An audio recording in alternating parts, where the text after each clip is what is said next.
Now Sweeney, Dwayne Sweeney! Sweeney's over! Can you please hand it over to your captain, Dwayne Sweeney? Welcome to Real Tales with Sweens. This episode, I sit down with New Zealand track cyclist Jessie Hodges. Jessie is going to be competing at the 2021 Olympic Games in Tokyo.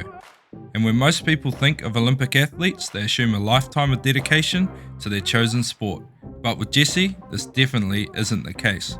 She only developed a passion and drive in the sport of cycling when she suffered a serious knee injury in her last year at high school, competing in her then chosen sport of netball. It was the hours spent on a stationary bike during rehabilitation that fueled a fire in her that has seen her go on to represent New Zealand within her first 2 years in the sport, and has now become an Olympic athlete. During this podcast, we discuss some great topics and get an insight into the life of an extremely promising Olympic athlete. From her sporting childhood and extremely supportive family, to her 4 World Cup medals in her first year of international competition, what drew her to the sport of cycling, and her rapid rise in the sport. We also discuss dealing with concussion and the dangers of track cycling, the focus she has on her mental skills, her hatred of peanut butter, training with High Performance Sport New Zealand, the beauty of enjoying the moments that sport creates, and so much more. As always, the show notes will be available on Instagram at Real Tales with Sweens and the website realtaleswithsweens.com. The website will have all the links to listen on your favourite platform, as well as some epic content from all the guests.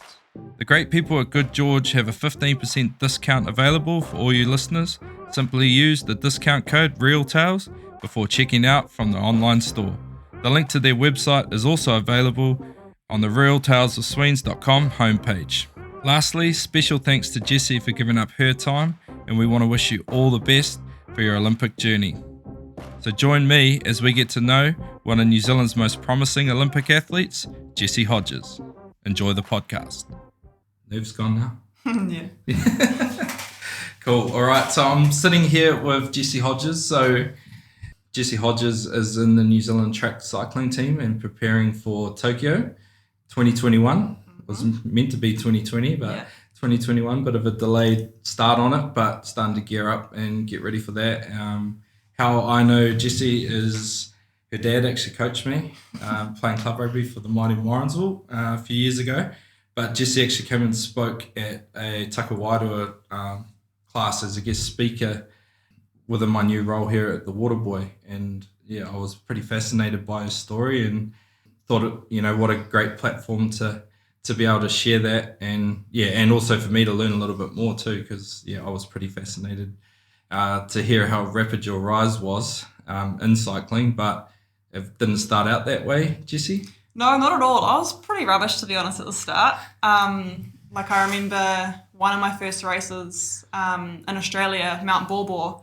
I'd actually done a race previously the last week before that, and I got second, so I thought I was pretty good. And then I went into the race in Aussie, and I was the same length, 100 Ks, and I was like, right, I've got this. I was getting a bit cocky, and started off, and then things sort of turned to shit.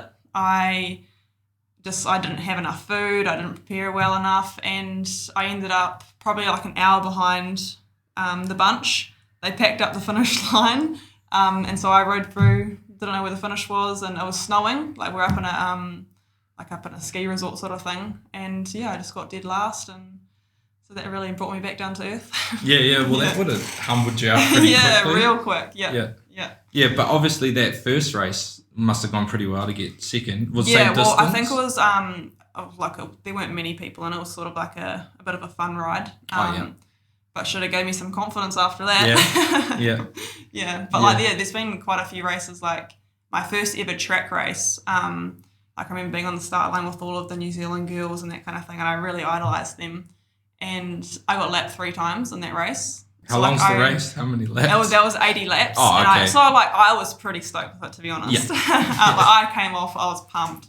But I lost 3 laps. Still motivated me. Yeah, and drive is a pretty big thing with you, eh? I've talked to a few different people that know you, and lucky enough, Nina, that works here with me at the Waterboy, she gave me some good insight that I'll share with the listeners a little bit later on.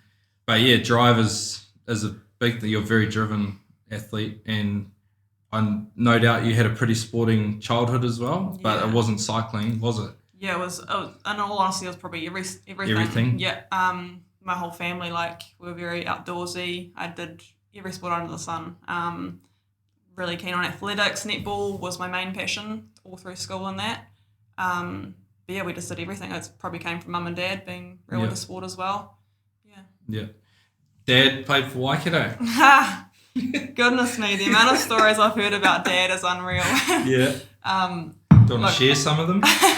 He reckons he was pretty good back in the day, but no, he was. And he's actually not too bad at tennis and table tennis. We play a bit of table tennis at home, and it really annoys him because he'll like do a serve or spin on it, and he'll put his hand on the side of the table and we'll hit it back into his hand, and we just can't control it with the amount of spin he puts on it. Oh. So he's actually pretty good, but yeah, well, hope he doesn't hear that part. Yeah. We can edit it out. Yeah. And yeah, well, I got to. Did you come and watch the Yeah. game that we played for Yeah. Nathan Strongman? So Nathan Strongman was a player that played his club rugby here in the Waikato. He actually married my babysitter. Oh. Yeah. But he sadly passed away from cancer. But just before that, we played a charity game in his honour against Bay of Plenty in Waikato, and yeah, it was pretty crack up. There was a lot of guys that I'd actually played with early on in my career, starting young, I suppose. I played with almost, well, we kind of talk about it in rugby circles, like 3 generations of players, but your dad was another generation on in front of that. I think he was he was the oldest out there, but he scored a try. Yep. Yeah. He probably tore both his hammies and all that, but he did pretty well considering bloody 50 odd. Yeah. But it was honestly, it was so hilarious to watch. Yeah. I've actually watched you play quite a few times. Oh, have you? Yep. Oh, okay. Yeah, especially with Dad coaching Morrinsville and that, and Did you used to come when you watch play us? for Waikato. Yep. Oh, yeah. Yeah, would be out there. Yeah. Oh, true. That's funny. Yeah. Dad would give me all the goss after the game. Oh, did he? Bloody Sweens, eh? Yeah, no good. He's not as good as everyone says he is. Just carrying on from that, one thing that did also come up was how supportive your family are. And yeah, sport's a pretty big passion in your household by the sound of it. Siblings? Yeah. So I've got an older sister and a younger brother. Yeah. My brother was real keen on cricket. Yeah. And then my sister played a lot of netball.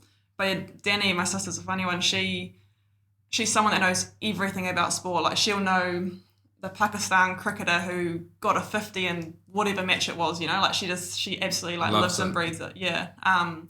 And so like she knows everything about cycling. I've been overseas in Europe and that competing, and she'll be like, right, so you've got this race tomorrow, it's this long, and I'm like, right, thanks for that. She's great. Yeah. That's so cool. That's cool. Yeah. And yeah, they're extremely supportive. Yeah. I understand, and that was a big thing that Nina mentioned. She thought her family were supportive, but yeah, she said it's nothing compared to the support that you gain from your family, and they're at every race, no matter how big or how small. Honestly, like, I've had we did like some club races on Sundays and that kind of thing, which is like a nothing race, but it's great. Mum's out there like following in the car if she can, and like just like they'll come watch anything. It's pretty funny. Like even some training sessions. Or I think one of my first races, I looked up, and because not many people watch track cycling, and so I look up and I've got like 30 odd supporters there from family and friends that have come to watch like my first race, and there's like no one else in the stands. My family's a bit out there, but I love it. Yeah, that's pretty cool though, eh? Like I'm lucky in that respect too. Like we were actually talking about this the other day with my mum, and she was with some friends, and it kind of just come up in conversation. And we're talking about, like, obviously now I've got 2 boys and they're in different teams, so it's like balancing that and going to their games. And then I was like to mum, like, how did you do it? Like 4 boys all playing on Saturday. And she was like, yeah, well, one day Dad was in Whangarei watching the 2 youngest play because they're 11 months apart. So they played together quite a lot. Right, cool. Hayden kind of played upper grade and he was really talented when he was younger too. So he would kind of play upper grade and play with Brian. And then through high school, they played all their age group stuff together. So that kind of helped. So it was 3 games instead of 4 most of the time. But yeah, Dad was in Whangarei watching the boys play. Must have been Roller Mills or something. And then Mum was in, I think she said she was in Tauranga watching Paul. And then she flew to Christchurch and watched me Oh play my for goodness, Waikato. that's like, so cool. Yeah, that night. So it was just a crazy little run. Yeah. Dad drove back from Whangarei to watch Paul play because the Yeah. boys must have played Friday or something. Yeah. Yeah, and then was down to watch Paul, and then Mum watched Paul, and then on a plane down to Christchurch awesome. to watch me play for Waikato. Yeah. So it's amazing what family does, and how I always, like, I remember when I first started playing pro, everyone's like, oh, it's just so noisy, you hear nothing. Yeah. You hear everything. Yeah. Like, I can hear Mum's voice, Oh, like, you certain instantly. voices Yeah. come out. Like my Yeah. sister's one, I always hear hers no matter Yeah. what. yeah, it could be the biggest crowd, Yeah. and real noisy, Yeah. but that one voice that you know, Exactly. yeah, Yeah. it always stands out. And it's always my brothers giving me shit. Yeah, I could So always they pick. should. Yeah, so they should. Yes, so I want to learn a little bit about cycling Mm-hmm. because obviously I don't know a lot, and I've been asking Nina heaps of questions. So I'm a little bit like your younger sister Yeah. in terms of, like, I just love sport and I love learning about it and Yeah. different athletes. A big reason for the podcast is and branching out and not just talking to rugby players is I want to hear all the different ins and outs of different athletes and what kind of makes them tick. But cycling, once, I didn't even know there was so many races Yeah. like for track cycling. But so your main disciplines are team pursuit, Omnium, Madison, and those three? Yeah, those three. Yeah. Can you explain the difference Yeah. in those three? Sure. Yeah, for us So- people that don't know. First things first, I think we should get you on a bike first. Oh, yeah. You'll learn heaps there. Yeah. Get you on the track. But yeah, those are my three disciplines. And so at the Olympics, I'm racing in the Madison. And so that's I really like It's that race. cool, Nina yeah. showed me some videos. yeah, a lot of crashes though. Yeah. So that's a 2-person race. And it's 120 laps, and you sort of sprint for points every 10 laps, and you sort of alternate who's in the race at one time Yep. whilst you're racing against 15 other teams. Whoa. Yeah, so there's a lot of people on the track. Yeah. It's hectic. There are heaps of crashes. It's very tactical. You've got to sprint. You've got to recover. So there's heaps going on. And then the Omnium is an individual race where you've got 4 races in one day, and your total of your points tally up, and that's who wins the race. And so you've got a scratch race, a tempo, an elimination, and a points race in that. Yeah. And then the team pursuit is 4Ks long with 4 riders, and you've got to finish with 3 riders. So that's when you're like lined up behind each other, and you're Yeah. literally just trying to post the fastest time. Yeah. Yeah. So those are the 3 races there. Yeah, it's funny, because when you watch sport and you see the best do it, like, what we see the Olympics or Yeah, yeah. Commonwealth Games or World Champs on TV. Yeah. So we're watching like the best do it, but when it's not the best, and when you're learning, it must be pretty dangerous and pretty Yeah, scary, yeah. like, because you're going fast. Yeah. Well, it's pretty cool at the Velodrome in Cambridge. Like, it's a high performance facility, but there's also like have a go sessions for the public to use. Yeah. And it's pretty funny watching some of them. So like, because you have to keep up a certain speed on the track to stay yeah. upright, otherwise Yep. you'll slip down the banking because it's like Okay. a 42-degree angle on the Yep. sides. And so there's some people like doing a have a go session, and some will be going too slow and slip off the track and crash. And then all the other riders will look over and they'll at the crash. stop focusing, Yeah. and then they will crash. Like, Yeah. it's a bit of a spectacle. Yeah, But yeah, it's Does it damage the track much when you're Yeah, so, crashing like, on the bikes? Yeah. there's some pretty bad crashes that like put dents in the track. So there's people that repair it, and you can get some pretty gnarly splinters when you crash. Yeah. Yeah. Have you had any real bad ones? Yeah, I've had a couple of decent ones. Mainly actually on an outdoor track, but a couple on indoor. So like the difference is, I suppose on the outdoor track you get a bit of road rash, just from the gravel, and then indoor you get like burns and splinters. Ouch. I don't actually know which one I'd prefer. Oh, really? Yeah. Yeah, and then you could, like, there's been a few broken bones and concussions, and Yeah. the works. You had concussion this year, early Yeah. on, like, so I don't know. We talk about concussion a lot now, like in rugby. Yeah. And you'd think cycling, you would never think like concussion, but then when you actually put it into context, what Yeah. you're doing and how fast you're going, Yeah. and you're talking about a race where there's 32 other people on a Yeah. track, and the medicine, you sling the other rider in, so Yeah. that's a bit that like Yeah. really fascinated me. Yeah. When Nina showed me that, I was like, what? Yeah, like Yeah. if you search top 10 track crashes on YouTube, it's Yeah. pretty hectic. Yeah. But yeah, concussion's actually a big one pretty much just when you crash. Yeah, And there'd be a lot of whiplash, eh? Yeah, so I've had a few, but this year's one was at the end of track nationals and I crashed. And yeah, it's just kind of like a road where you've got to take it easy, listen to the professionals, and but it's really cool that there's a lot more awareness and knowledge on it now. Like, I suppose you would know what they did in rugby back in the day. Concussion was just a headache. Yeah. You know, like they didn't really know much about it. So now it's a lot better, and they'll like stop you from training and do all the right things because you got to protect you first before the cyclist, you know, like it's pretty important. Yeah, because that's another interesting thing as well and this is something that I learned later in my career in rugby that I didn't put much focus on when I was younger, but I wish I did. And it was probably just around there wasn't as much awareness around it, but just how your body is your tool. Like it wasn't even like a factor in my mindset. It was just like I guess subconsciously I kind of knew it, and I trained hard, and I practiced my skills, but it wasn't like I wasn't doing bugger all in terms of like recovery and like I would just train harder, not smarter. So I would just be like, if I was struggling at something, I'd just do it more until I got good at it. But it wasn't always the right thing to do. And then I don't know how many backward steps I must have taken through those when I was learning, or through my younger part of my career. But I suppose that's what experience is. And I guess now with all that science and more awareness of it, and there's some very intelligent people, and you must get to work with some wicked people with High Performance Sport New Zealand. Like what's that like in terms of being based there? Because there's a lot of really top level athletes, or the best really in New Zealand, and all different codes are all based where you train. Yeah, it's pretty awesome.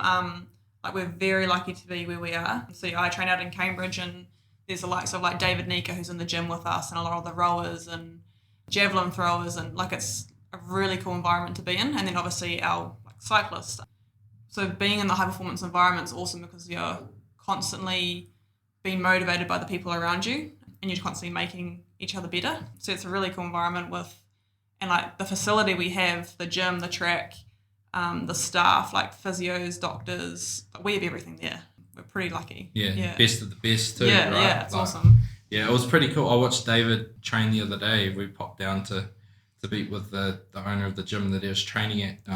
And what a weapon, eh? It's unreal, yeah. Sometimes I'm kind of in the gym going, holy heck, like, how does he do that? Yeah, that's pretty cool. But there must be a lot of those moments, right? Like training in that gym. Yeah, like there's actually one time Tom Walsh came. I think he never normally trains here, but he was there, the shot putter. Yeah. And he was picking up these weights that like... I was like, how does this happen? Making it look easy as.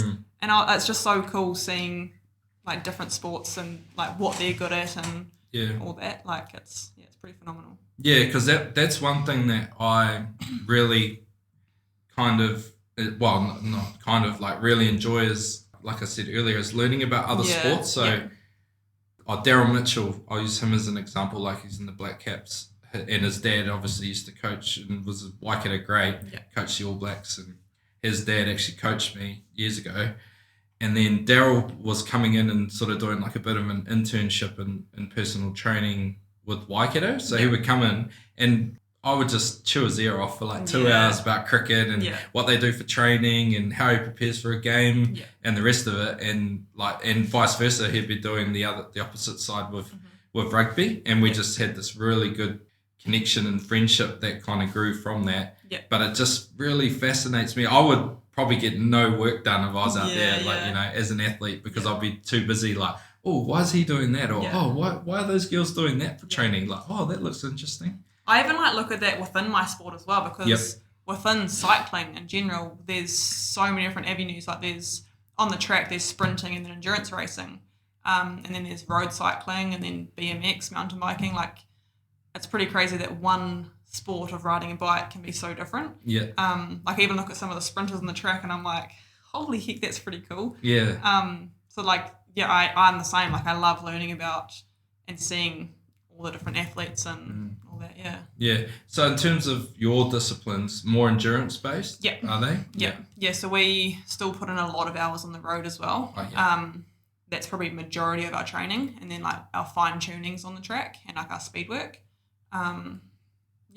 Yeah. So with the team pursuit, that like you're so like wheel to wheel, like really, really close, and there must be a lot to that, right? Like the closer you get, the better. Is it? Because it's pretty much just aerodynamics is like a big focus in that race. Even your position, we actually can't see a lot. Like our heads are down so low that I can probably see like maybe a meter in front of me. Yeah. And so you're within that meter, right, of the back wheel. Yeah, and so like when you're on the front of the team of 4, like I can only see a meter, and then when I'm behind riders, I'm literally just looking at their wheel, and I'm like, and you're trying to pretty much get as close as possible to be in their slipstream. It's ridiculously easier on the back than when you're on the front. Oh yeah. Yeah.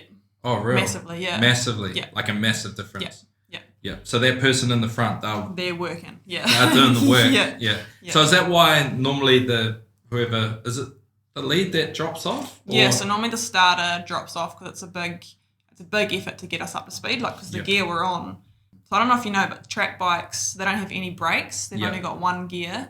And can you vary that gear? Yeah. So you can vary it. So there's a bit of play there that you can. It's different teams will ride different gears, and it's all suited to your individual team. But is that different within riders? In a team pursuit, not usually, but like there have been times where we have ridden different gears, especially if like we've got bit of a mix of a team with some young riders and older riders, just different strengths. Yeah. Because some people might be a bit more powerful and can grind it out a bit more, while others like to spin a bit more. So there's changes in that respect. Yeah. And then like there's a lot to it, eh? Yeah, there is a lot to it. Yeah, and then so stopping like that must be a weird concept the first time. It's kind of like just slowing down. So instead of putting force forwards, you just put it backwards. Like you're not pedaling backwards, but But you're just sort of easing. Yeah. How long does it take to slow down? Like a good few laps. Just sort of easing around. Yeah. Did you have any bad ones? I know like Nina said she had a pretty bad one the first time. She came over the finish line. She just tried to stop pedaling, and it throws me off a little bit every now and again. Oh yeah, yeah. Especially from going to our road bike to track bike, because our road bike you can just stop glide. Pedaling. Yeah. So there have been a few times I'm like, wow, I'm still a bit of a rookie, eh? Yeah. I don't think that will ever change, to be honest. Yeah. So the transition in terms of time frame. Let's talk about let's talk about netball. Mm-hmm. So. Netball was that number one for you through high school and stuff? Yeah, I wanted to be a silver fern. Yeah. That's all I wanted to be. What position? I was a centre. Oh, yeah. Yeah, and I played with my sister. She was wing defence. She was a lot better than I was, but... Does she still play now? Not really, no. She just does a bit of like social stuff. Yep. She actually does a little bit of indoor frisbee. Oh, true. Yeah. Cool. I don't even know that was a thing, but it's pretty cool. Yeah. Be cool to watch. Yeah. But yeah, we both played netball. I loved that. And then... surgery on my knee, so I had a big ACL reconstruction, which like puts you out for a whole year. Yeah. In my recovery. How old were you then when that happened? I had last year at school. Yeah, I think so. Okay. And so all my recovery was on a bike, and I was like, oh, this is kind of cool. And then left school, didn't play netball anymore. I was like, well, what do I do? I still love sport. I had an Olympic dream, all this kind of thing. And then I chose cycling and got into that. Yeah. And then time frame, how long did it take you to represent New Zealand from that moment? From that moment, I think it was 2 years, I think. But in those 2 years, I did a lot. I went over to Europe off my own back. I went to America because I just needed to learn. I needed to learn everything there was. And was it always track when you started? I wanted to be a track cyclist. Yeah. My first time, I did a have-a-go session on the track, like the newbies do. Yeah. And I did that, and I was riding around. I was like, I love this, but I had to keep stopping because I was so unfit. I was like, I just want to keep riding. But I fell in love with track right from the start. So I went to America and raced over there, then to Europe, and I learnt so much in that time frame. That was probably like the biggest thing for me is like racing. You just learn so much in racing. I suppose like the same with rugby. Like you just learn so much in the game, especially with the things you do wrong. Yeah. So I think that was the biggest thing for me. Yeah. So what was the first discipline you did on the track? Like, Were you track racing when you went through Europe and America? Yeah. So in America, it was an outdoor track, and that was I think it was. There's heaps of like different size tracks. So we were on I think it was like a 400 meter track there, when normally it's 250. And I was just racing there. And then when I went to Europe, I was doing a lot of kermesses and like criteriums and like road races. So that's on your road bike more so. Yeah. But it's the same concept. You just like, it's the same concept, I guess. Yeah. So the ones on the road, are they like a circuit kind of thing? Yeah. So those are like what you call kermesses and criteriums. Yeah. It's kind of like street racing, I guess, which is like real fast. Yeah.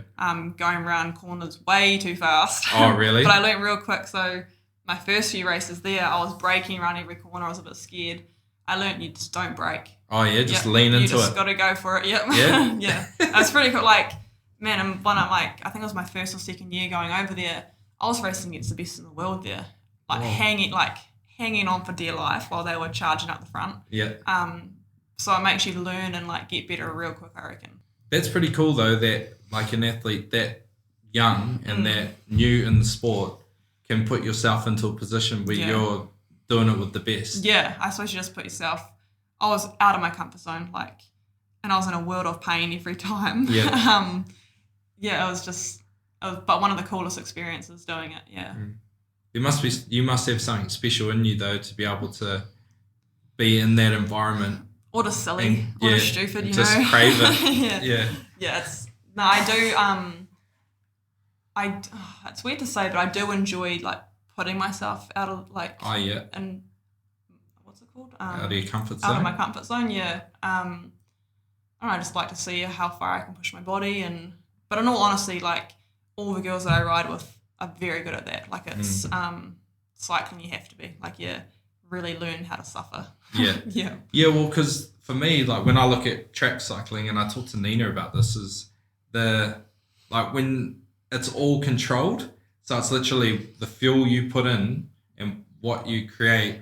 Yeah. There's no variable. Yeah. Like for me, like I could go out and the ball could bounce my way. You know, like that's an actual thing. It can happen. That's true. And people can create opportunities for you and whatnot. I suppose that can happen in cycling too, because the other team could, make an error or whatever. Yeah.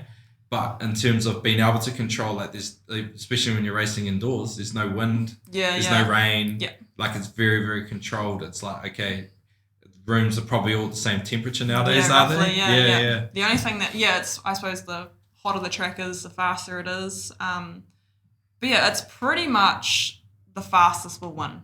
Like the best rider will majority of the time win. Yeah. But there are a few lucky dip sort of races. Is that more because somebody makes an error? Like if there's an upset, is it? It more so comes from positioning in the bunch sort of thing. Yeah. But like, in all honesty, normally the same people win. Like it is pretty, like if you're good, you'll do well. Yeah. Cool. Yes, and with the winning too, like it was cool when you came and spoke to the kids and you bought the different tops.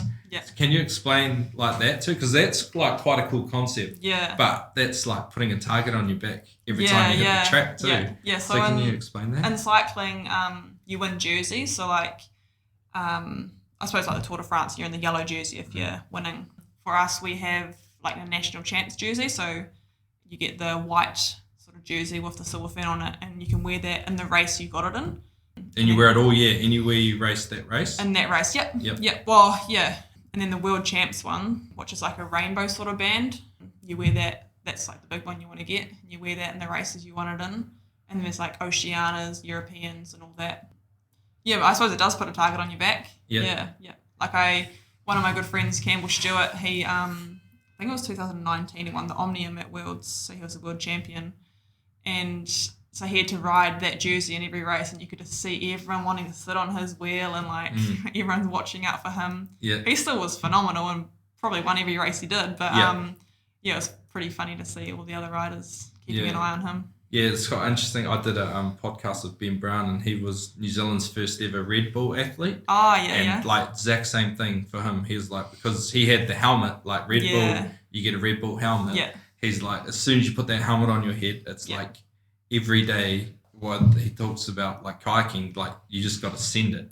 because you go get on the river, there's every kid that's Watching, there in a kayak, and if they go off the waterfall and you don't go, it's you got to go because they're like, oh, well, I went off the waterfall and old mate's got a Red Bull helmet. He didn't do it, so I'm better than him.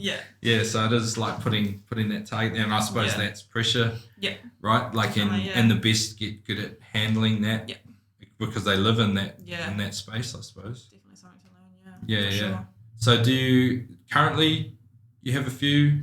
I just like a national champs one. That's about all. That's about all. Yeah. Did you have international success within like 2 years? Yeah. I think it was like my first and second proper World Cup seasons, because you have like so many World Cups and then the World Champs. So in the World Cup season when you're racing, like I raced in Hong Kong and Cambridge and all that, I'd won a couple medals there. I think a gold, a silver, and a bronze. I think. Yeah. So that was pretty awesome. Yeah. What disciplines was they? All different actually. In the team pursuit, we got gold in Hong Kong, and then in the Madison over there got second, and then third in the Madison in Cambridge. Oh yeah. Yeah. Is it pretty cool having like a World Cup event here? Yeah, like it was awesome. Yeah. So my first medal. You would have had a few fans. Yeah, exactly. My first medal I actually got was at a scratch race at the Cambridge World Cup, and got a bronze medal, and like just seeing my family in the crowd and like literally just having the home crowd cheering you on, and like it's next level. It was pretty cool. Yeah, that's pretty wicked, eh? Like I spoke about it earlier in terms of like having mum and dad there at games, and I remember just being they've been everywhere, like all different parts of the world, and one that does stand out for me was I played in the All Black Sevens back in 2006, and we were in Singapore, and I remember we turned up, we opened the tournament, so we're the first game of the tournament. I think we played Scotland from memory, and I remember we turned up, and so on the first game of the tournament, it's like 9:15 in the morning or something, like really early, and it goes right through till like 9-10 o'clock at night. Most of the sort of last games finish up around then, so everyone doesn't really, and it's kind of geared even through pool play that the top of the pool are going to meet in the nighttime session. So basically everyone starts turning up, 4, 5, 6 o'clock. And that's when it starts to pack out. So I remember some of their friends come over, there was 4 of them, and I remember we got to the ground and we're like warming up, and then we must have gone into the shed, into a huddle or whatever, and then I remember running out on the field and just hearing mum cheering, look up, and literally the stadium that holds probably 35,000 people, it was like my mum and dad and their 2 friends sitting in the stand, and that was it. It was just brilliant. Empty, and they were just there, and it was a pretty funny moment. That's so cool. Yeah. No, it's pretty cool. It's wicked having that support, and it does make like a big difference. For sure. And as a international athlete and competing, like you're going to go and compete at the biggest stage, it must be pretty hard for mum and dad not being able to be there. Yeah, extremely hard. Yeah, it's pretty devastating finding out that no spectators could come. So I actually told them that, so they're setting up a little gathering when they watch my race, and I said that I want to get a video camera on them, so like when I come home I can see their reaction, sort of thing. Because I'm like, actually my auntie and uncle were thinking about coming over from Aussie to watch, like going to New Zealand to watch, and I'm like, well, I'm not going to be there to see them. And they're like, you're going to be in Tokyo. I was like, I know, but I miss out on so much. So how long are you in Tokyo for? Like, do you have much of a lead up? Are you kind of in, race out? Like, it's pretty quick. Pretty tight. I think we can only get there, because you can only be in this Olympic village for a certain amount of days before your event starts. So we get there 5 days before our event, and then we're pretty much leaving 48 hours afterwards. So we fly in to race. We'll only be allowed at our hotel or at the village, and then at the velodrome. There's a lot of rules and regulations. We're getting tested like every day. So it's going to be pretty strict.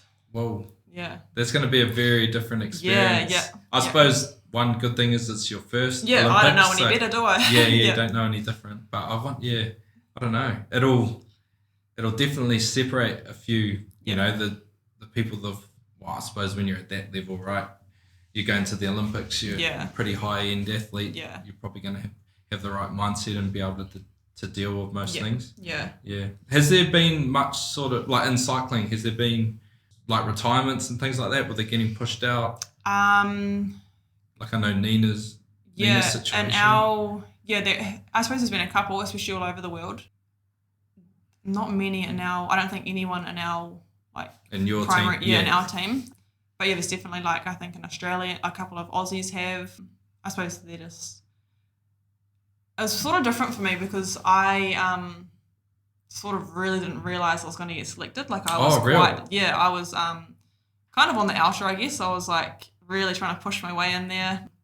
And so I almost didn't go through the whole disappointment as they did through the Olympics being postponed a year because I was kind of like, oh, well, I've made it. Like I was so excited, but I didn't actually really go through the emotions of it not being last year. And I just looked at it like another year to get better. And when you are fresh and new in the sport, that must that must almost excite you. Yeah, you'd be like, oh yeah, give me one more year. Yeah, exactly. Yeah. So it definitely has hit a lot of people probably a lot harder than it's hit me. Yeah, for their own reasons and that. Cool. One thing that Nina did mention was power of the mind. So you're a big believer in this. Do you want to like shed a little bit more on that topic? Well, with that, I think it's an interesting one because I believe that like anyone can be positive and think well and all that when things are going well. Like it's easy to be like on top of the world when everything's in your favour and you're doing well and you're feeling good. But probably the biggest thing is when things aren't going well is to be positive and like the power of the mind comes into play there. That's like there's been quite a few scenarios when things haven't gone right for me, and that's when I've learned so much about myself and had to really test myself in those situations. And those have been like the biggest learning curves as well, all the stuff that goes bad. Which happens a lot. Like, man, I always remember this. I was talking to Sarah Ulmer and she said, like, you lose so many more races than you win. So like, and that's a pretty hard thing to deal with. It's like you only get so many glimpses of success, you know? Like it's actually pretty, like it's Groundhog Day most days. So when you do get those good, exciting moments, like you got to really run with it. But yeah, it's cool to see how you react in bad situations and difficult situations. I suppose like rugby's real good for that because you get the game's so it's all over the show and there's so many actions that happen. So if you fail, it's like but can easily turn into a downward spiral if you don't have the capacity to just focus on. I always talk about like next task, and it's kind of how I live my life now because it was ingrained into me. I did it professionally for 19 years, so I did it longer than I didn't in terms of like how long I was on Earth. You know, which is when I thought about that, I was like, what? Like I've actually played rugby professionally longer than I haven't in terms of how many years. You're I've a well-known name in the rugby scene. But it was just like, I suppose when you do something for so long and you have to survive in that space, and a big part of being able to survive in professional rugby in New Zealand is you've got to be able to like deal with failure because there's a lot of external pressure because everyone loves the game. Like it's our national sport. We're extremely good at it in terms of on the world stage and have been for forever. So there is a lot of external pressure on you and there's a lot of judgment and the rest of it. But it's like it's part of it. And once I kind of learned that, when the grandma down at the 50-year-old lady down at the supermarket goes, oh, you should have done X, Y, Z. Like most of the time she's right because she watches every Saturday and she knows that, you should be doing that. So once I kind of stopped thinking about, I guess, the negative tone that people were saying things and like, well, would I, like, I 100% would agree with them. Like if I sat down and analysed my own game, which you do anyway, I'd be like, I did do that wrong and that wrong and I should have done that. So it's like, oh, well, they're just saying what my own internal thoughts are anyway. So it's like, all right, I'll just bin that, move on to the next thing. And I suppose it's been ingrained into me, so I live my life that way. I'm just like one task to the next. But I suppose in terms of cycling and what we're talking about with the track and it being so like controllable like those little errors must like all athletes they strive for perfection. Yeah. And when you've got everything else that you can control and you miss that one little thing, that must like really eat at you. I probably dwell on it way too much too. I like overanalyze things, but in all honesty, that's probably like has helped me to get where I am today, sort of thing. A lot of people do it to get better. But actually, one of the best things that I learnt was before my first World Cup. Like I used to get so nervous, like I'd be sick nervous. Oh, real? Yeah, and I actually went and saw David Galbraith, a psychologist. And I said to him, same psychologist. Cool. He's amazing. Yeah. And I said to him, I was like, I just want to enjoy it, like because I love cycling and I love racing. I just want to enjoy it, like make me enjoy it, like I don't want to be feeling this ill beforehand. Yeah. And so he just broke it down for me. Like he asked me, do you love it? And I was like, yeah, like I come off every race and I want to do it again because I enjoyed it so much. And he just really made me like not care about what people think, sort of thing. Like as long as I go out there and give it my all, I should be happy with that. And so like it fully, like I did a 360 and I don't get anywhere near as nervous anymore. And like I love it. Like I enjoy it so much. Yeah. Yeah, it's funny. Like as an athlete, like it's like a drug, nerves. I reckon. Like you live for it. Like training's training, but then when you get to put the boots on or you jump on the seat, like it's go time. That feeling. And I think like when it's all said and done, and I stop playing rugby, that's the bit I'll miss. That'll never happen. Let's be honest. No, it'll happen one day. But that'll be the bit I'll miss. Is just that like sitting in the sheds, like putting my boots on. I do it the same way every time. Like I'm real OCD like that. Yeah. Real like sort of structured. I kind of go for the complete opposite. Are you? Yeah. Yeah. I just go for like a structure, and it's it's pretty simple, but it's just my little thing, and then I just know like and the reason I did that, or the reason that I keep doing that, is because I want to prepare for every game exactly the same. So my whole mindset is when I play for Morrinsville, I want to give the exact same performance I would for the Chiefs or the Māori All Blacks on the biggest stage in front of like so many people. But I'll do that. I've always had the mindset of like, I've got to play like that. If there's 50 people there at Campbell Park and it's pissing down with rain, like I've still got to, like for my own standard, I have to be able to do it. So for me, that's why I do things the same way, because then I'm like, well, and then sometimes if, things don't go right leading up to a game, but I get there and I do that little 5 minutes in the shed of getting dressed the same way or whatever and putting my boots on the same way, then it's like, all right, I've done that, now I can go. Cool. And it just sort of helps me sort of bin it and go. But you're not like that. That's an awesome way to look at it.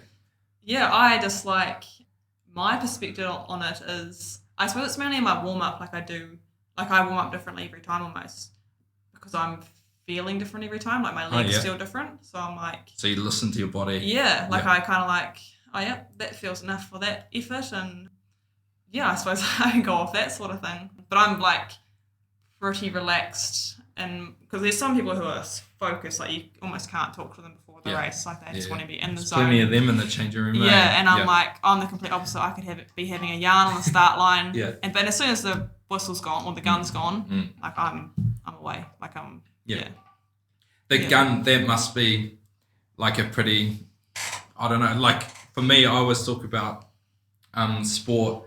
Like sport always has sounds. Like to me, like I when a really good cricketer hits a cover drive and you hear that like leather hit the willow, and like in rugby when you hear a big hit or and the crowd like, goes, the crowd goes or whatever, or like when someone kicks a nice soccer ball, it's just got that like noise to it. But in cycling, like that gun, that must be must make the hairs on the back of your neck stand up. Like the gun's like shit we're on now. Yeah. But there's also the countdown. So like for the team pursuit, because it's a timed event, you've got a countdown to start, and there's like buzzers. So it's like beep for 10 seconds to go, and then it goes at 5. It goes beep beep, and then so as soon as like if the buzzer comes on randomly, everyone on the track goes. Like looks over because they're like, oh my god, like it's a bit of a like it's a I should be funny ready to feeling. go. Yeah, it's like, Yeah. oh my goodness, like there it is. Yeah. So that's probably one of the things there. Do you notice that too? Like when you're watching like another race that you're not competing in, and when that buzzer goes, you get that feeling. When I'm in the crowd and the buzzer goes, my heart just goes, it like escalates, and I'm like, wow. Yeah.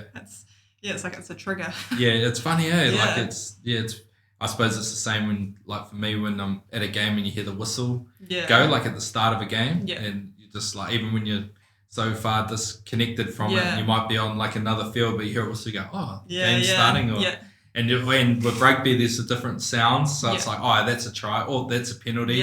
Like I never thought about it like that. There's so many different sounds that like link to different things and give you different emotions. And because I talked to Ben Townley on his podcast as well when I had him on. He's a professional motocross rider. And he had these 2 bikes in his career that he was like, they were like, he called them like cheater bikes. Like they were so good that it was like cheating. But he said they just had this noise like different to each other. But he was just like, there was just something special about it. And he talked about it. He's like, if you're downtown and you hear a Lamborghini drive past, you're like, whoa, it sounds like a Formula One car sort of thing. But he was like, those bikes just had that different noise. And then like of all the bikes he had over his whole career, like those 2 just really stood out to him. So it's quite interesting. Awesome. I always think about sound like quite often, because when you're kind of playing the game, when you do certain things, there's just there's that sound of whatever it is, like if it's a tackle or a kick or a pass, there's that little bit of, I suppose, noise that my ears become tuned to, and I'm like, oh, that was a good pass. Or, or even when someone else does it, or a real good catch, I'm like, oh, that sounded good. Nice. I need to come out and watch you on the track. Like, I was going to come out when, did you still timed race 2 weeks ago? The Team Pursuit girls did. Did you get involved in that? I was just there supporting in that. But they did that. It was like a race simulation. But we've got a Madison this Saturday. Oh, you have rugby. But what time is it? It'll be around like 12ish, I think. Oh, okay. Yeah. How long does it go for? It'll be like 40 minutes. Oh, yeah. Might be able to make that. So what is that going to be? You and so the Madison, that's a partnered race, right? So 2 of you. So will you have other people on the track when you're doing it, or are you 2 just going to do it? So we'll have hopefully around sort of 16 teams doing it. Oh, okay. And then Rushley and I will race together. It'll be a mix of like boys and girls, like some of the younger boys. They're awesome to race against because they're pretty much the same level as us, the younger boys. When we say younger, like how young? Like around 19 sort of age. So it's pretty much just trying to go through our race preparation. So do all the stuff we'd do on a regular race day to get it dialed in and check that everything was good and worked well. And so it'll be cool to do that. Yeah, so with the Madison, because you have to grab your partner and sling them into the corner, right? Yeah. So is there like a special technique to that takes a while to master? There must be a lot of like, I suppose, dynamics too between you and your race partner to be in tune with each other, and a lot of trust and there's a lot of like elements that goes into it, like when the rider's coming down for the change, like, they have to be going the right speed, and your hand positioning has to be good, and like the power when you push off, and there's so many different elements to it to make a good change. So does it feel real good when you get a good one? You're like, oh, awesome. That's a good change. Yeah, especially when you're like going into us, because you want to like sling your rider in with like a lap to go into a sprint lap to get points. And like when you nail that, you're like, whew. Oh, here we go. We're going to get some points. It's pretty cool. Yeah. So like when you're doing a race like that with so many people on the track, there must be a lot of jostling for position to get into a good spot to win the sprint. Like, how far is too far away to not have a chance? You sort of need to be in like the top 5, top 4 going into the last. Yeah, because you wouldn't be able to ride sort of 2 or 3 wide. Yeah, because when you're riding like 2 or 3 wide, you're covering extra distance, so it is harder to come around the rider. It's very positional and like tactical, and you know where you're meant to be, but like it's easier said than done. Like how you were saying before about this 50-year-old lady who would come in and say, you should have done this, you should have done that. And we're like, I know, I know I should have done this, but it's a lot harder to do when you're in the moment. And then fatigue's obviously a big factor too, right? Yeah. Because there's a lot of laps. Yep. How many laps is it? 120. Whoa. Yeah, so it's... Yep. Yeah. Was it 40 minutes long, is it? Roughly around there. Yeah. So that's a long time. So you're kind of on the rivet for a good 40 minutes there. Yeah. So are you like pushing pretty hard, like even not in the sprint laps? Like you're pushing pretty hard. You got and then pretty even good when pace going. and then even when like you're not necessarily going for a sprint, you're still having to go just as hard because they're all sprinting in front of you, so you have to you don't want to get gapped or because I suppose lose if you get contact. gapped from your partner, from the bunch, from the bunch, then you'll, I suppose, because you want to still be in their draft, because you just make life harder on yourself if you do that. So if you end up too far back, then you got too much ground to make up. Yeah, exactly. Then when it's your turn to sprint, you're gone. Yeah, exactly. There's a lot to it. There is a lot to it. But it's if you haven't seen it, go. Oh, you have no idea what's happening if you haven't seen it. But have a look on YouTube because it was like it was so fascinating. Yeah, I was watching it like, whoa, this is so cool. Yeah. One thing I did, like I said earlier, is I asked Nina, who's my work colleague and a good friend of yours, to just like write a few sort of notes down, and I just wanted to. I thought I'd read them out now so that you could hear it. You haven't seen this either, have you? Yeah, but I thought it was like pretty cool, and it gives like a good kind of picture of you, and I suppose for the listeners also to hear from somebody close to Jessie. So Jessie is one of the most supportive families I've ever seen. They're her biggest cheerleaders, thought mine were real involved, and so I saw her whole squad roll up every single race, even the small ones. So that was pretty cool. That's something that we talked about. And then she's bloody dedicated. She believes in herself and works so hard to do her best. She sacrifices a lot and does everything right. Nutrition, sleep, mechanics, body and bike, etc. She actually loves it. It's like she's still in the honeymoon phase of cycling. She's really hard on herself, way too hard on herself. If she doesn't meet her own high expectations, she can get upset, but that's just for races that she really cares about. She appreciates the holistic view on health. So that, I suppose that's something that we talked about in terms of like the power of the mind and that kind of thing. She goes out of her way to keep strong friendships and very thoughtful of others. She hates peanut butter. Hate peanut butter. Probably an unpopular opinion but not and then Nina loves it. Yeah. She's like a tub at her desk. Yeah. She has it on like everything. But loves Speculous. Yes. Can you? I'll finish this and then we'll talk about that. She recently discovered a love for wine, and Nina's very proud of you for Nina's that. mum does not help that cause too. And has a recent obsession in real estate and loves looking at options on TradeMe. Yeah, so that's pretty cool to hear. Yeah, nice. She nail it? Yeah, very much so. Yeah, she obviously knows you pretty well. Yeah. So talk to me about Speculous. Yes. Because I was like, when she sent that, I was like, I'm reading this wrong. What is that? Like, I was like, I didn't want to say what it was because I was like, what does she love? Because I was like, I don't even think that's a thing. Yeah. Like, especially when I didn't think it was a food. Yeah, so it's kind of like Nutella, but not. It's like a biscuit spread. Although I don't use it as a spread. I literally just get a teaspoon, eat it like that. So that was introduced to me. A lot of people eat Nutella like that. Yeah, that's true. And Nina eats peanut butter like that. So it was introduced to me overseas. I don't think you can get it in New Zealand. So I bought back like 6 tubs of it every time I go overseas. Yeah. That's amazing. Yeah. So where do you get it? Netherlands? Like, that's where I got it from. I'm pretty sure like anywhere in Europe you can probably get it. Oh, true. Yeah. There's going to be probably a few amazing. listeners trying to find it. Yeah, we actually... have you found it anywhere in New Zealand? No. Nowhere. So if anyone knows, let me know. Okay, all right. But we went to Manchester just before COVID hit actually, and we had to come home early and couldn't race. And we were... Was that because of COVID? Yeah, because of COVID, And I was with Ellie over there, who's actually Nina's sister. And this is an embarrassing story, but we bought 4 tubs each. And we're like, shoot, like we need to put this in our bike box. How much is this going to weigh? Like getting a bit worried about it. And we didn't have any scales, but we just had like scales you stand on.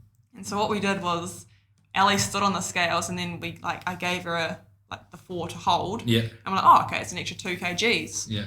And we're like, sweet. And then the next week we realised that it says 500 grams on it. And we're like, wow. Well, I told Ellie, I'm like, she's a bloody law student. And I'm like, how did that happen? It's ridiculous. Oh, no, good on the quick maths. Yeah. Good at cycling. She mentioned there in terms of like I think it was about the biomechanics of like your body and the bike. Can you talk to, mechanics. Can you talk to the like mechanics of the bike and how much, as a rider, like I suppose how much focus or time you put into that? Or do you have like people that do that for you? We like, I suppose mechanics can come with so your bike setup and how you're set up on the bike can make such a big difference, especially in aerodynamics. Yeah, well, I noticed that even when I just get on a bike at the gym. Yeah. Like, if you don't have the seat at the right height, it's horrible. Yeah, for sure. Yeah.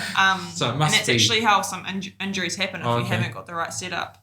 But yeah, like when we do the team pursuit, man, when I first started on the bike, I looked like an absolute rookie. Like it was really? terrible, yeah. And like now where our heads are down lower, our backs are flatter, just to be as aero as we can to go faster. And I suppose you have to learn to ride in that position as well because it's hard to hold. Like you want to put your head up so you can see a lot. You want to do all these different things, but so a lot of work goes into that as well. Yeah. Yeah.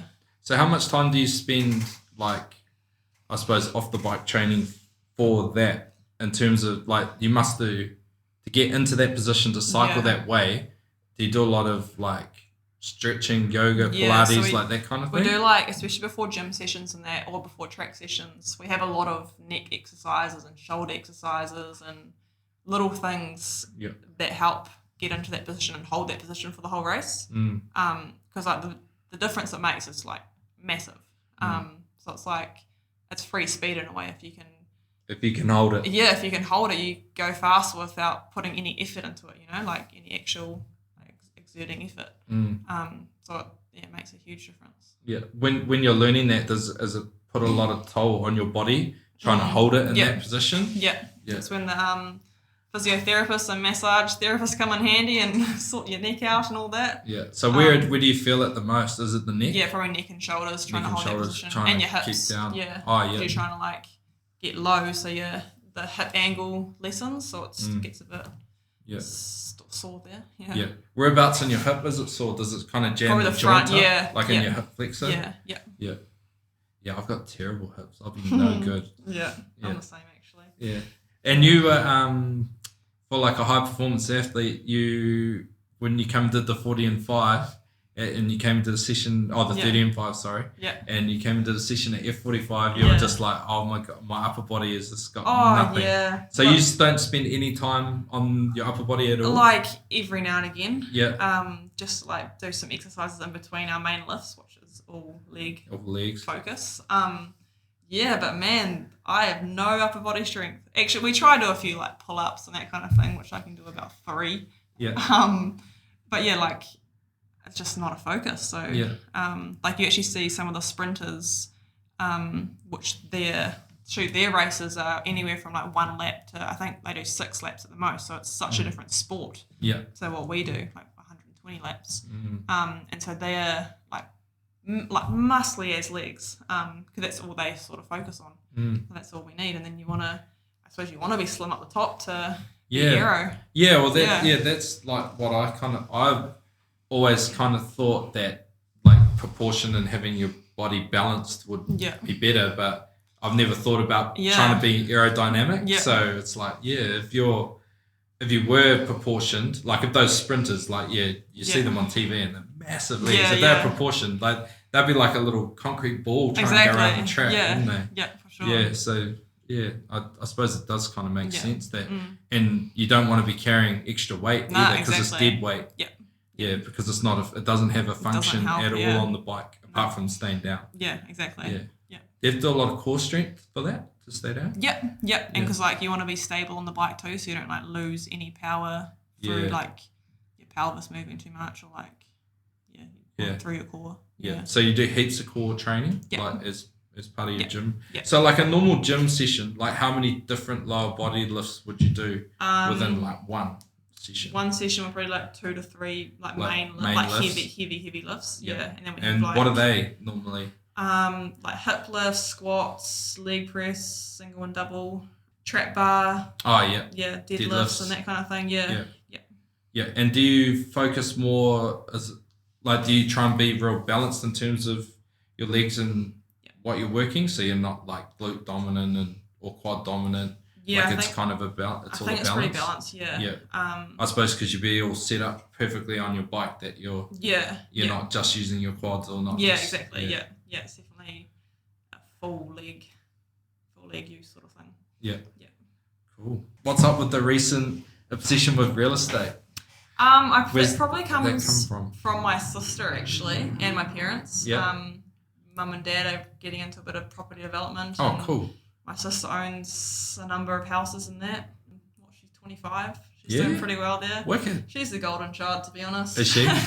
But yeah, it's just like I look at trade men, look at all the different things I could do on houses and that, but unfortunately need money for it, so it's sort of just like an imaginary thing for me. Yeah. But I love it. It's a bit of a hobby, I think. Yeah, cool. Yeah.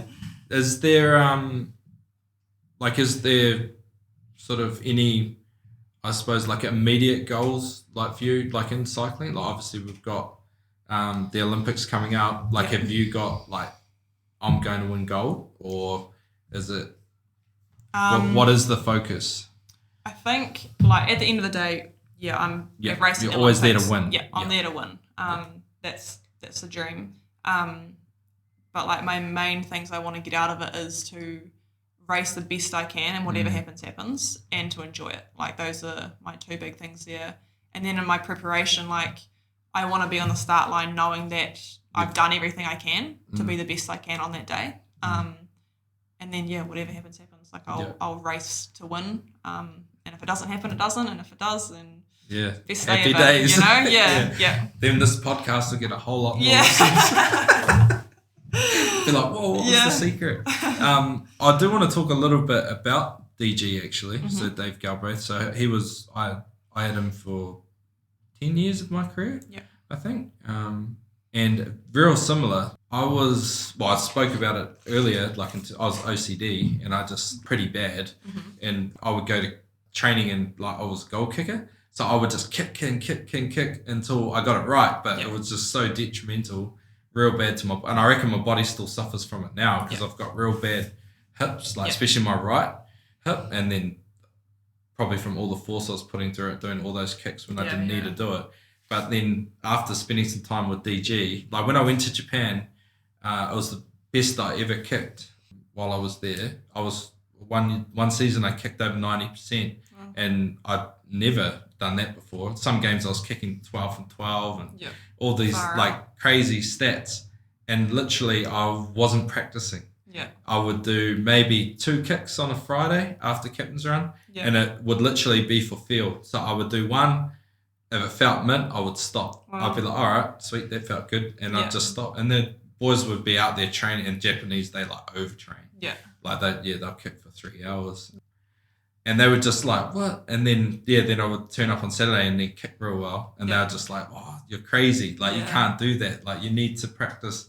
But I suppose I got into a position where I'd done all those reps. So I suppose in my own mind, I was like, well, I have practiced. I just practiced for the last 15 years. I don't need to practice again today. I just need to feel it. And I'll just go out, kick a couple of goals and feel it. Yeah. And it'll be like, oh, yep, that felt good. And I'd kind of stop. Same in the warm-up before a game. I used to have a routine in terms of how many kicks I would do, like pre-game. And then, I just got to a point where I'd do one, feel it, felt good, sweet. And sometimes it felt shit too. Like if it felt real bad, I'd try one more. If that didn't feel any better, I would just stop. And then it was all mental. So I would go out on the field. I'm like, you kick like shit, but you've done it before. You've done it 1,000 times over. Just head down, follow through. And that was what I'd say. And then, sometimes it worked, sometimes it didn't. But I suppose it's the thing for us. I know how to ride a bike. And that's all you're doing, isn't it? Like, you can probably, like, I suppose with the kicking thing is almost by doing too much of it, you're putting a lot more pressure on yourself to be perfect at it. Well, you're never going to be perfect. And I suppose when you stopped it a bit more, you're a bit more relaxed with it. And I think It's really key there. Back to that like power Yeah. of the mind. Yeah. Yeah, but I just remember DG was like awesome. He came in, this big, tall, lanky, He's dude, funny, like eh? so funny. Yeah. And he just comes into like Chiefs changing. Oh, it was like our meeting room. The first time I ever seen him, and he walked in and was like, "Who's this guy hanging around?" And then Ian Foster was our coach at the time, and then he was like, "Oh," and then he introduced them, and then he just told the story, and then he used to talk a lot about. I don't know if he's done it with you. But he used to talk a lot about pathways. So it's like pathway 1 and pathway 2. That's what we kind of, like, that's how you were either on pathway 1 or pathway 2. Yeah. If you're pathway 1, you basically didn't give a shit what everyone else thought about you. Yeah. And you just focused on you and what you could do well and what you did well. And then if you made a mistake, it was like, all right, I've been that, move on, and I'll do the next task kind of thing. And then pathway 2 is all about like reassurance, and you're always like seeking reassurance or praise to make yourself feel better instead of knowing, oh, I did that well. It's like, oh, what did you think about what I did? Yeah. And we all do it. It's like human nature. Yeah. Even now with my boys, like in anything they do, they're like, "Dad, are you proud of me?" I was like, "You should be proud of yourself." But I only learnt that because I had to live through it and what Dave taught me. Yeah. And then I was just like, you don't need me to be proud. Like, I know you want Dad to be proud of you, but you should be proud of what you're doing. Yeah. And like, I'll always be proud of you whether you do it well or not. Yeah. Like, I just like that you're giving it a go, whatever it is. Yeah, but like, in terms of like that mindset thing, and I remember because I was really struggling to put myself, I was like purposely not putting myself into positions of high pressure in a game, because I was just like, I didn't want to be the one to stuff it up. Yeah. But then I never was the one that won the game or, created the opportunity for us to win, or because I was just like holding back and like, I don't want to be the one to make a mistake. Yeah. And then, he just talked to me. He's like, you just got to like, fuck it. Like, basically. That's, he's actually made some beanies and hats and that have effort on it. Yeah. And then I was just like, oh, okay. And then, but it was same thing. It was like a full 180-degree turn, like instantly. As soon as and then defense was another thing I was struggling with. And he's just like, all right, who gives a shit how many you miss? Let's go out there and count how many people you smash. And he goes, I don't even want you to, I don't give a fuck about technique. You just go out there and hit anyone you can. And I was just like, and I was like, because I was overthinking everything. And he knows nothing about rugby. Like, he knew nothing about rugby. Probably knows a bit more now, but he knew nothing. But he just like, it was all mindset. And it was just like, who gives a shit? Like, I don't give a shit about technique. Yeah. He goes, and it was funny because we had terms like, get your leg close and shoulder on, punch, or whatever the rest of it. He would say them all back to front. Like, I don't give a shit about your fucking foot and your shoulder and all this. Like, you just go out there and just fucking smash people. Yeah.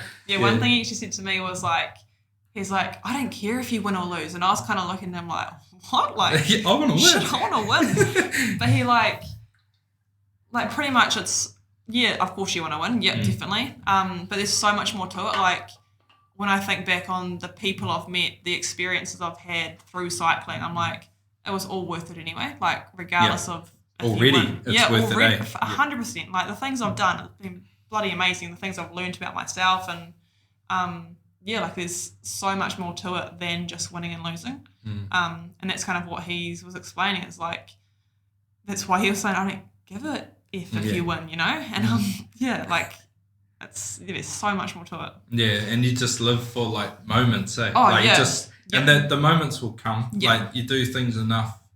The moments are everything. Like, I even look back at how the All Blacks was announced the other night, and like seeing Quinn Tupai's reaction and that, and it made me think of like when I got told I was going to the Olympics. I'm like, that moment was like another feeling. Like, it was absolutely amazing, and then to like share it with your family and that, it just like got me all giddy, like watching his reaction there, and I was like just all those little moments have been so cool, and even the shit moments, like it's all like such a big journey. So in terms of when you got named in the Olympic team, how did that happen? Like, is it a phone call? So I had like a meeting just at like the coffee shop at the velodrome, and I didn't even know it was going to be about that. I just thought kind of having a meeting with my coaches, and I was like, sweet. And they told me I was going, and I cried. I was like, I couldn't believe it. And then I was like, wow, I need to go tell my family. And they live in Hamilton, so I drove out there. My brother actually works on a super yacht, so I rang him. He was overseas, and I told him, and he was next level excited. And then I picked up my sister on the way to my mum and dad's house, and I didn't tell her the whole like trip. And then got home and told my family, and they literally like were holding each other's hands, like jumping around in circles. Yeah, so my dad was doing it. Yeah, like, can you imagine wicked. it? Yeah, I can imagine. Yeah, it was on like the coolest thing ever. Yeah, and I think that's like there's real beauty in that in sport, and what it like. I think about it more now that I've got older, but the people you take on your journey, like it spreads so much further. Like, you know, like if now when you go to Tokyo, like I'll be sitting there, like, exactly, come on, yeah, like, yeah, you know, I'll be living everybody pedal, yeah, you know what I mean? Like, because there's that, I suppose that connection, like, and there's thousands of connections that you've made like 100%. this, that just little conversations you have with people, and then all of a sudden they're your biggest fan, and they're along for the ride too, and they live it with you. And I suppose it's because Kiwis as well, they love sport so much, and like I suppose I am doing something a little different than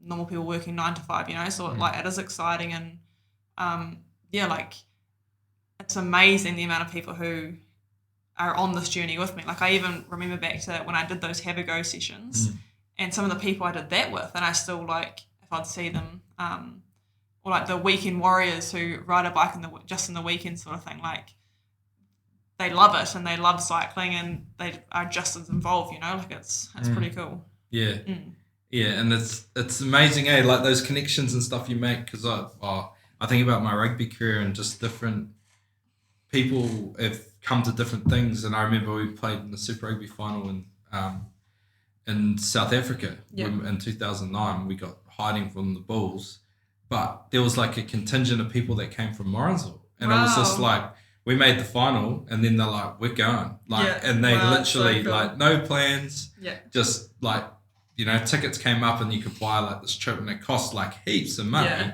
I can't even remember what it was, but I remember seeing it, and there was like half a dozen of them. And then I'm there like warming up Loftus Versfeld, like one of the most historic rugby fields, like my favourite away field to play at ever. And it's just packed, like 60,000 people or something, or bigger, even bigger, massive. And then just look over and there's a pocket of like 6 people from Morrinsville, you know? And it's just so like, whoa. Cool. And the only reason they were there is because I was there. And then like, I didn't even think that at the time, but you get a bit older and a bit wiser, and you're like, whoa, that was pretty cool. That I could share that with them, because it was that, like, I love that moment. And even though we got a hiding, it was still one of the highlights of my career, because you learn a lot from when you lose, like we've spoken about. But, you know, and then it's, you think about it and you're like, oh, that's pretty cool. Like, because I did that, they got to experience Loftus and what it's like. They never would have gone for a round robin game. And it didn't matter how many times I told them how awesome it was, they still wouldn't have gone for a round robin game, more than likely. But because we made the final. And it was, that's awesome. Yeah, it's pretty cool. What else have we got in these notes? Probably not too much we haven't covered. We've done pretty well. Yeah. Have you got anything that you want to share with the listeners? Give us some insight in the cycling team. Who are the teams to look out for? Like, teams to look out for our New Zealand crew that are going over. For the people not in the know. I reckon our men's endurance riders. Oh yeah. Pretty much every race they're going to ride in, they have a bloody good medal chance there. Cool. Yeah. I think they've got a very special team. Like they're like the best of mates. The culture's amazing there. They're phenomenal bike riders, so that helps. But yeah, they're probably the ones to look out for there. Yeah. Yeah. That's pretty cool. Yeah. And what about in terms of like the high performance athletes that you've kind of been rubbing shoulders with at, you know, in the gym and that kind of, who do you reckon out of that group that you're like, oh, I think they're going to do something pretty special? Just because you've got an insider knowledge of how they're training and probably the women's rowers. Oh yeah, I think they will do pretty well. Do they train out of the same gym? The rowers? No, they don't. They're out Karapiro, they go Karapiro gym. But we'd like have a bit to do with them, mainly like through friends of friends and that kind of thing. I suppose Cambridge is just such a sporting hub that It's bump crazy into now, so many eh? different people. Yeah. Like if you want to go to the supermarket and not be seen, like it's not going to happen. Yeah. So, like it's, Click and collect. Exactly. Yeah, for sure. That's actually an interesting thing. Like we've been talking heaps with our Olympic preparation about all the little things we can do to, I suppose, prevent illnesses and like I think because 2 weeks before we leave, like they want us to do click and collect. They want us to like really limit basically who we like see. self-isolate. Yeah, pretty much. Like we're going to a hotel for the week and then get to go home on the weekends for the 2 weeks before we leave.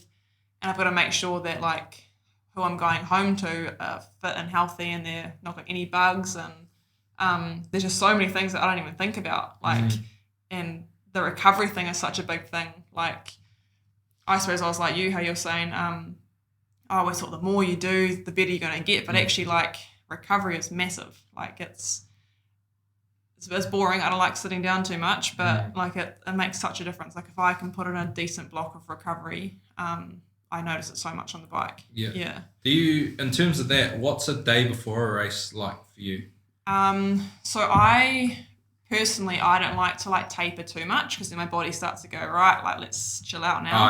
And it's like, I need to be razzed up for it, you know? So the day before is a lot of carb loading, eat heaps. And then I'll do like a... in terms of like your carb loading and like eating heaps, because you still want to be light on the bike, right? Like, is that like down to like a science now for you? Are you pretty like, I know exactly what I kind of need and... Kind of, but like with our training, like we burn so many calories. And so I almost just have to eat as much as I can because I'm almost not going to eat enough. Yeah, well, when you go for a bike ride, you go for like 3 hours. Yeah, right? yeah. Like today, so today I had a gym session in the morning, which was like an hour and a half, and then I had a 3.5 hour ride. And so like... Where do you ride to? Like Auckland and back? Not quite. We've done some pretty epic rides like the camps have been doing. Yeah. Like rode from here to, we go to like Tairoa and like just, that's... You went down the East Cape too, did you? Did all around the East Cape.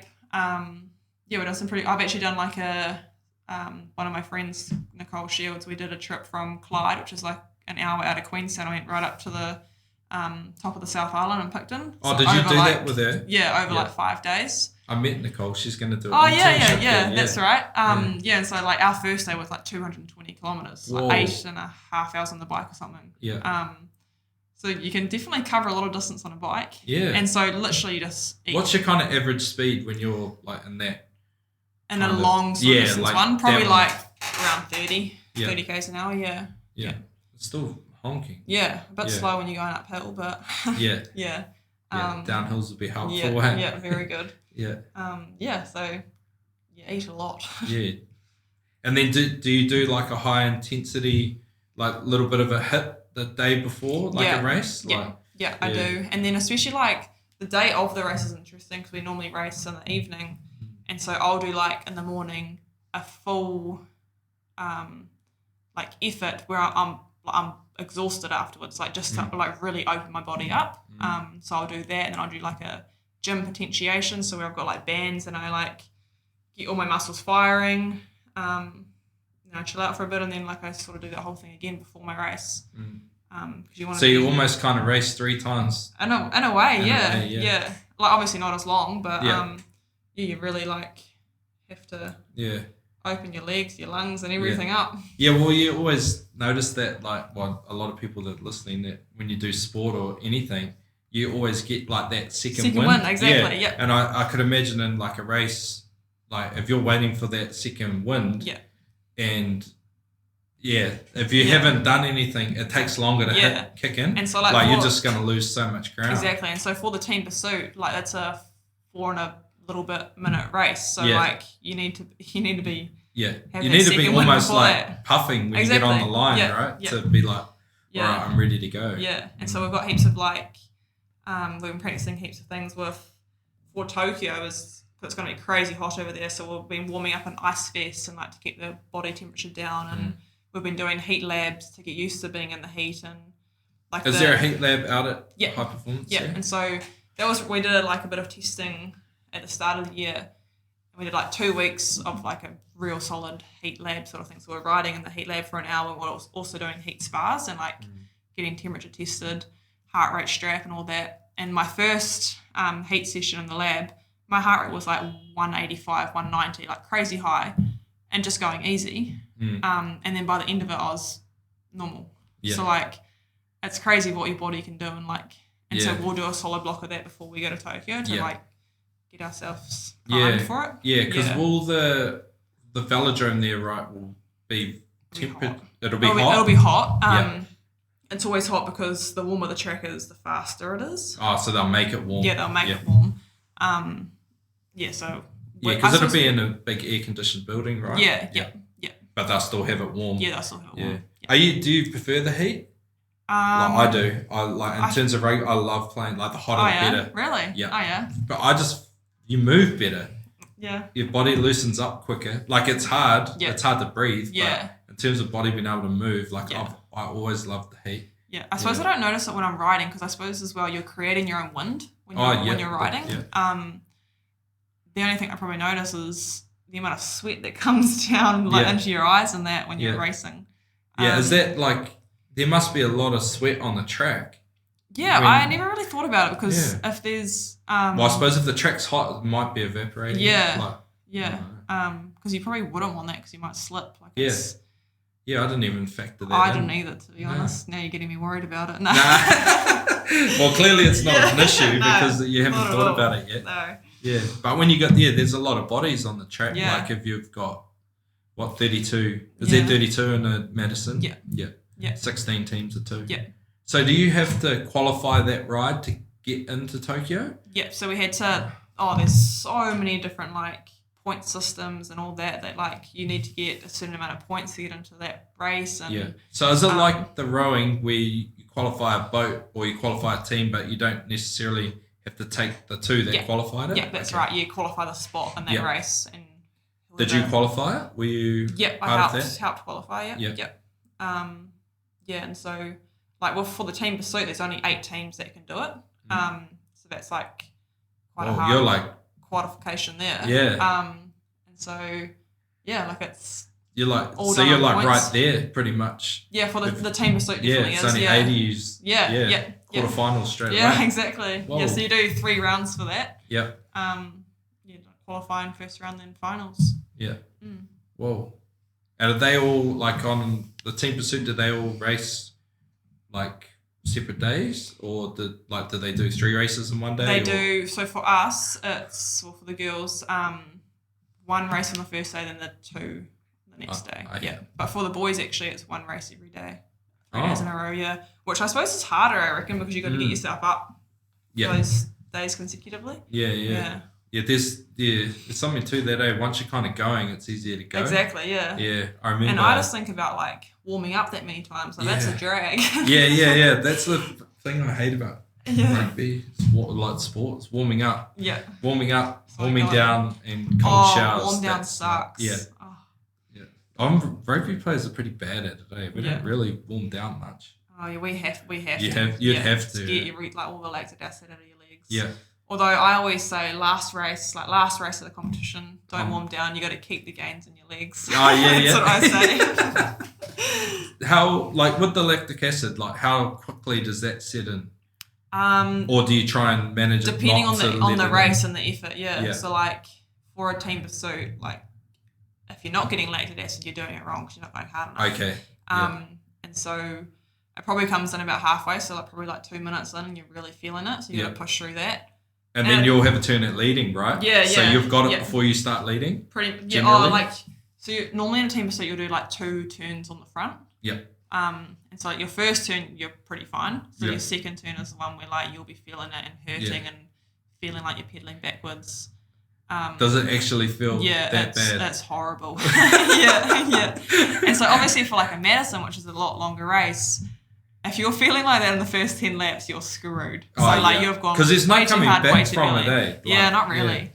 That's why I wondered if there was tactic to try to hold it off. You've really got to manage your workload in that race, I guess.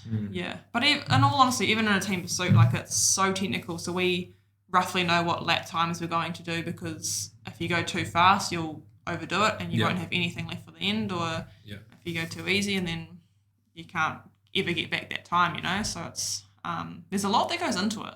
Yeah. Yeah, well, that's like a mate of mine did like a marathon. Yeah. And like he's never been a runner. He's just a rugby player, and he's like he did it and he trained for it and whatnot. And he was like, oh, you know, I just thought you just start and you just run. Yeah. But there's just so much to it tactically that you're like, he was just constantly watching his heart rate, and he knew that if he kept his heart rate at below a certain point, that he would be okay. Yeah. But as soon as it started to climb, everything he was trying to do was trying to bring it back down. But he had this thing in his head, he didn't want to walk. So he was like really struggling to try and keep his heart rate down. And then he just hit the wall. Yeah. And he's like, it's like we've had obviously some pretty hard rugby trainings in our time, but he said there's nothing like hitting the wall like in a marathon. I've hit the wall on a few rides. I actually remember when I first started riding, I went on this bunch ride and Jamie Nielsen was on it, who's like, she's still in the squad now. She's absolutely phenomenal, like one of like New Zealand's best women's riders. And she was in the bunch, and then we're done like 2 hours or something, and I was really hurting. And we're riding home, and she lives in Tamahiri, and I was in Hamilton. And it was just her and I at the end, and she goes, she's like, I live in Tamahiri, where do you live? And I was like, I live in Tamahiri too, just because I wanted to ride with her for longer. Oh, yeah. I was fangirling a little bit. So I rode with her home, like hurting, like really hurting. I hit the wall, and I got to Tamahiri, she went home. I rang Mum and I said, look, you need to come pick me up. I couldn't make it home. Like, it was probably only like 20 minutes. Training ride? Yeah, just a training ride. I'd hit the wall, and I was like, I couldn't. I had to get picked up. Yeah. There's been a number of times I've had to get picked up because I've just hit the wall. True. Yeah. So do you get like delusional? Or? Like you actually just can't pedal. It's you next just level, like, yeah. done. Like I've actually, Dad's recently, I've got him on a bike, and his hitting the wall's a little bit different to mine because he's pretty unfit with it. It's funny watching him on a bike. Yeah. But honestly, you just feel like you can't pedal. Like you just, nothing in you wants to work. Yeah. Yeah.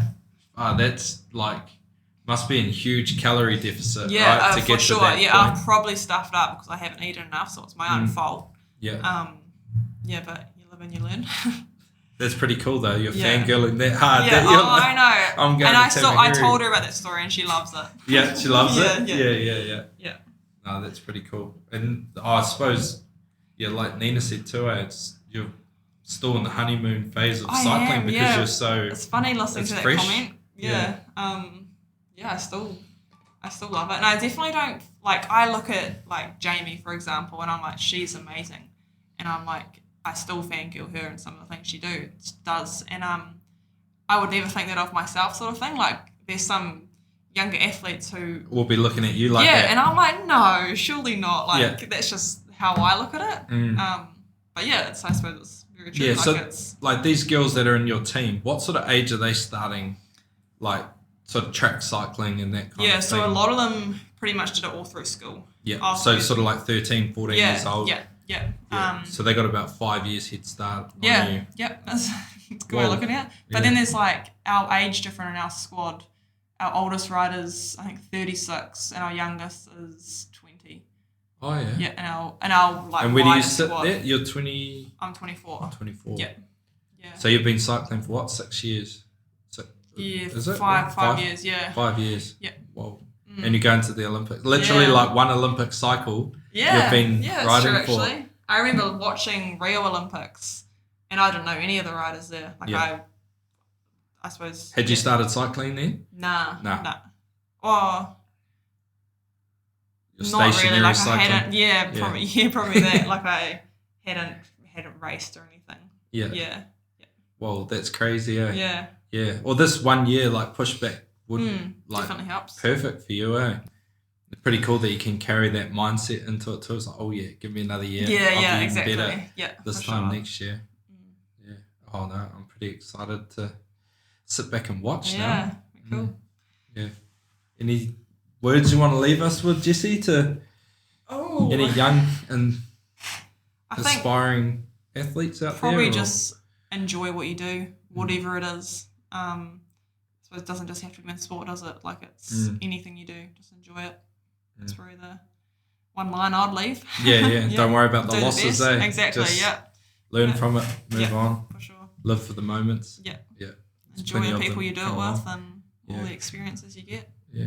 I think there's real power in that too, is Yeah. actually observing what's happening around you. And especially as an athlete, it's pretty easy to get tunnel visioned and focused, but it's really good to keep perspective and keep looking out and, lean on all those relationships that for sure. you're making and all those people that join you on your journey. Really appreciate that because it's not there forever. Exactly. Yeah. But they'll live every moment with you. Yeah, for sure. Nah, cool. Thank you very much, Jessie. Thanks for awesome. having me. And It was bloody great. Wasn't too nerve-wracking? Nah. Once I got here, it was fine. Yeah. It's pretty chill talking to you. You'll have to listen to it. I know, I will. Yeah. I will. You have to listen to your own voice. Yeah, I know. You get used to it. Yeah. It's an hour and a half long, so you get used to it by the end. Yeah. Cool. No, thank you very much, and best of luck for Tokyo. Thank you. Cool.